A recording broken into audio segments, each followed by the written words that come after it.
upper realms of intelligent energies, outer realms, inner realms, upper spheres, lower spheres.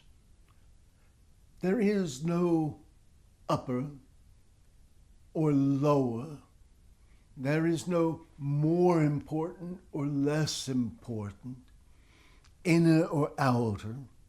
It could often be said, the lowest is the highest and the highest is the lowest. The inside is the outside and the outside is the inside.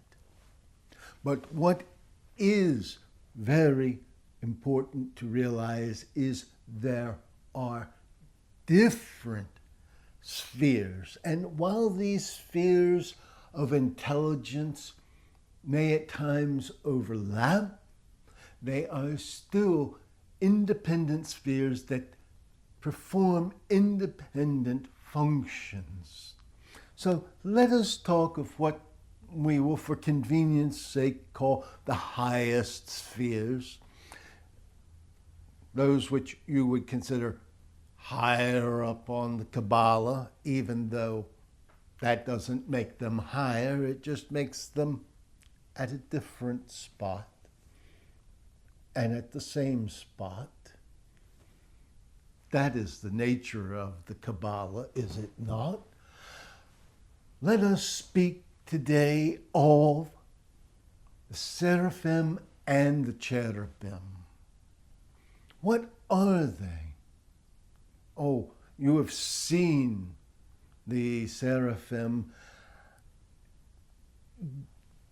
Usually they are shown as winged angels, or they'll be shown as dragons and snakes, serpents, fiery serpents, which, by the way, is what the word literally means.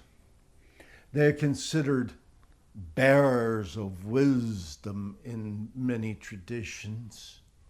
They are that creative impulse from whence everything flows.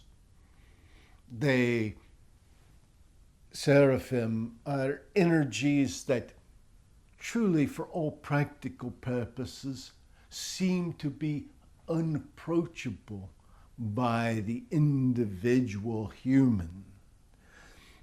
You, as an intelligent energy, how are you going to contact something that is the creative force that is associated more or less with that silent thing that you call the Big Bang? Why you call something silent a bang, even though that is the primal sound that comes out of such. Still, you want to know that these energies are something that are recognized globally. That is an important thing for you to realize. We want to talk to you a little bit more about the cherubim, because you've heard us already speak of the cherubimic spark, that which is within you, the very energy. Now, this is alluded to in ancient scriptures, and this is alluded to in various cultures, but it is where you hear things like, let us create man in our image. Now, these are not actual conversations that occurred. Understand, these are ways of transmitting knowledge. But that spark, that creative spark, when you hear somebody say, you are a god, or the divine dwells within you, it is that creative cherubimic spark. It is that creative energy. It is that essence that flows through you. It is that essence that people are trying to understand when they say things like, in the beginning, God said, let us create man in our image. Us? Our? And yet, when you hear things like, I am a jealous God, that's not cherubic. We'll get to that in the studies. But the cherubic energy is that pure, creative, raw energy. It is not that initial fire of the Seraphimic or the wisdom. It is just that raw, creative energy. And it is why it is often said, you are a creator.